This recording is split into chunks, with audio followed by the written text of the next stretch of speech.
couple pounds on me, so I got that fire on me.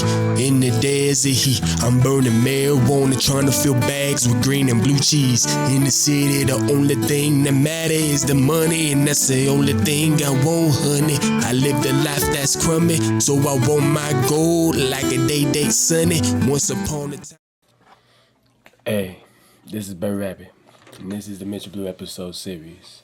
For today, we are going to be doing the Metro Blue book read. What are we going to be reading? We are going to be reading, or continuing to read, Cherokee Bill. We left off on chapter 2. So I'm going to read over where we left off. So, let's do this. Alright. Eventually, Ellen went back to the 10th U.S. Cavalry Regiment as an authenticated laundress. In a later disposition in June of 1923, she stated that after George left her, she stayed with the regiment, and the government gave her rations, transportation, and living quarters wherever the 10th Cavalry was headquartered. Ellen said she was employed at Fort Concho and Fort Davis, Texas, Fort Grant, and Fort Apache in Arizona.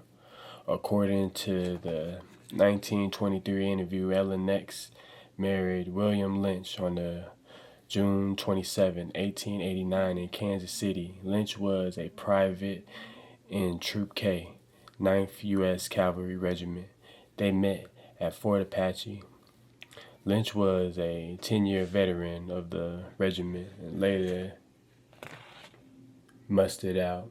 They got married in Kansas City because they stopped there on the way to Fort Gibson. Ellen at this time had served about 16 years in the employ of the U.S. Army. In the interview with the examiner from the U.S. Pension Board, Ellen stated the following concerning George Goldsby. I was with him at Fort Concho, Texas, and did not go away with him. But he left me there, and I stayed there until 1880, when I got money to come back to Fort Gibson. I had 4 children by George Goldsby.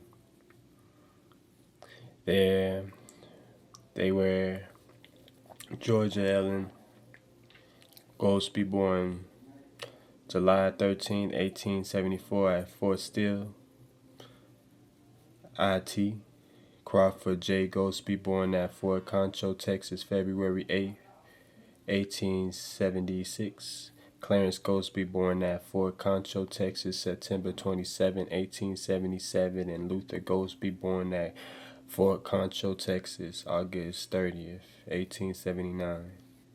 Goldsby was arrested by the sheriff, who went to Seneca, Missouri, and arrested Goldsby and kept him for 3 weeks waiting for the Texas authorities to come. They did not come, and the sheriff turned him loose, and Goldsby went to the Eureka Springs, Missouri. Goldsby, George, was cooking at a hotel in Eureka Springs, Arkansas in 1880. He, Goldsby, had 6 children by his next wife.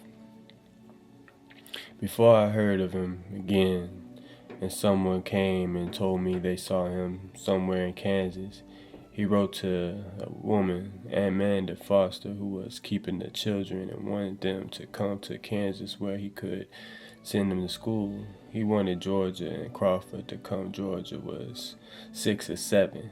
Crawford was between 5 and 6.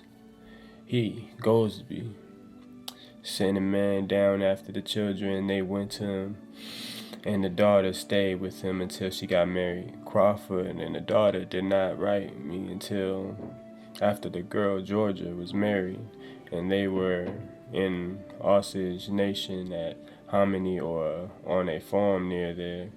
All of my children are now dead. The way I understand it, it was not that Goldsby stole a girl and ran off with her to Eureka Springs, Arkansas, but that this girl was a stepdaughter of the woman that ran the hotel of Eureka Springs. Eureka, where Goldsby was cooking. Amanda Foster went out to Eureka for her health, and when she came back, she told me that the people that kept that hotel were right, and I suppose the girl was a white girl.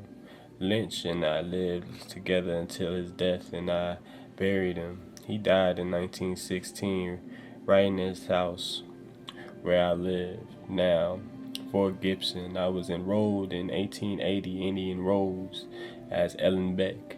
I was also enrolled by the Dawes Commission as Ellen Lynch. All of my children were enrolled as Goldsby. No, Crawford was dead, but I applied for the enrollment for Luther and Clarence.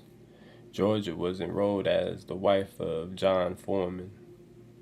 In talking more about George Goldsby in her pension interview, Ellen said, "I have colored blood in me." And he, Goldsby, always passed as a colored man when I knew him. He said, however, that the Pennsylvania regiment in which he served was a white regiment, and I suppose that he passed as white man therein. I am the mother of Cherokee Bill, whose correct name was Crawford Goldsby, and said George Goldsby was his father. The boy was named for George Goldsby's brother. I never saw any of his relatives. I guess he was named after his brother. Okay. Whose correct name was Crawford Goldsby. And it said George Goldsby was his father. The boy was named for George Goldsby's brother. Named after his brother. I never saw any of his relatives. Okay. George Goldsby was born on February 22, 1843 in Alabama and died on May 9th, 1922 in the Veterans Hospital in Leavenworth, Kansas. George Goldsby, in his pension interview in Muskogee, Oklahoma on February 24th, 1912, said the following: "I have come to Muskogee and looked you up for the purpose of correcting some false statements I made to you. I have seen Ellen Lynch. What she told you about me being in the service after the Civil War is correct. I changed my name to William Scott on account of the charge against me in Texas. I enlisted in the U.S. Cavalry in September of 1867. I was assigned to Troop G 10th U.S. Cavalry. I was made first duty sergeant at first and was then promoted to sergeant major of the regiment in 1872. I then re-enlisted for 5 years and assigned to Troop H 10th Cavalry. I was shortly made first orderly sergeant of that troop and served such until honorably discharged. I next enlisted in a month or two in Troop D, 10th U.S. Cavalry for 5 years and served as first orderly sergeant therein until I deserted at San Angelo, Texas, about 1878 or 1879. I was accused of being implicated in a fight or riot down there, and I saw that the race prejudice was so strong that although I was not guilty of the charge, I deemed it was advisable to get away from there. I was with the Quartermaster Department, U.S. Army, just about 1 year and 10 days. There at Harrisburg and Hamelstown, Pennsylvania, I had a half-brother white by the same father who was a mail clerk on the road from Montgomery to Selma, Alabama about 1879. My father died about 1858. While Sergeant Goldsby was stationed at Fort Concho in West Texas, in nearby town in San Angelo proved to be nothing but pure hell for black troopers. The soldiers on the leave would visit the saloon in San Angelo for rest and recreation. When visiting the town, the soldiers were harassed, menaced, and repeatedly insulted by the white locals. In 1877 and 1878, the black soldiers twice responded to harassment by going to towns and shooting up the town saloons where they had been assaulted. That's hilarious. Man.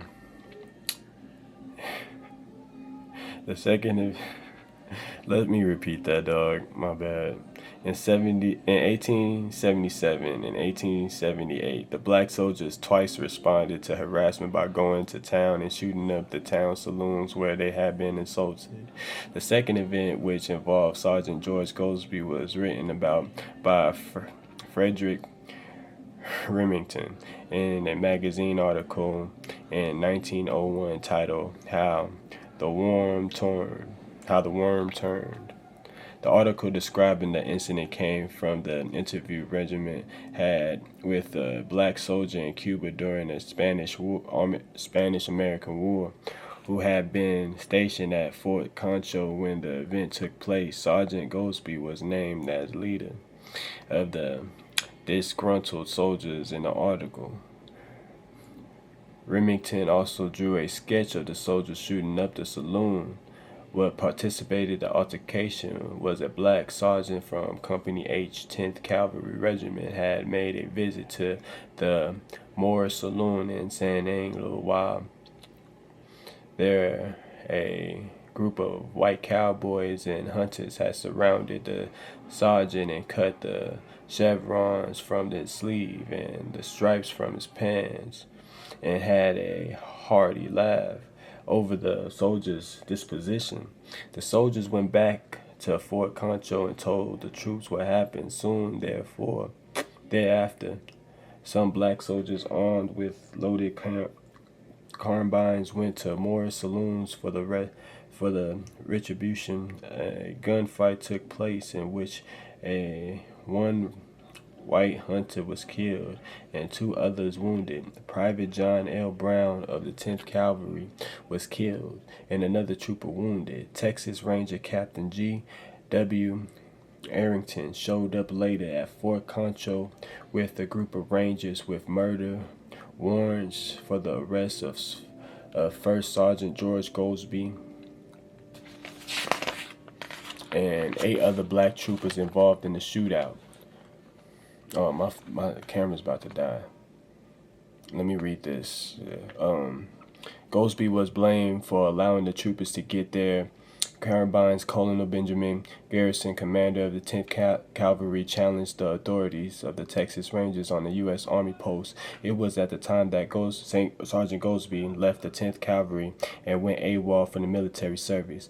Previous to the 1912 interview, George Goldsby had been interviewed at Hallett in Pawnee County, Oklahoma, by a special examiner of the Bureau of Pensions. Goldsby talked about his family and service during the Civil War. Alright, we'll leave off on that, but this is a picture. I don't know if y'all can see it. This is the picture of them shooting up the saloon. The Buffalo Soldiers shooting up the little saloon. So, let's see if y'all can get that. Yeah, so that's the picture. Yeah, Buffalo Soldiers shooting up the saloon, responding to the harassment they got in that saloon. So we'll continue this book where we left off, and for the next episode. So This is Barabbin, and this is the Mitchell Blue book read. And we just continued reading Cherokee Bill. We learned about his father being in the 10th Cavalry, U.S. Cavalry. So that was a quick read and a good one. So see you in the next episode. Thank you.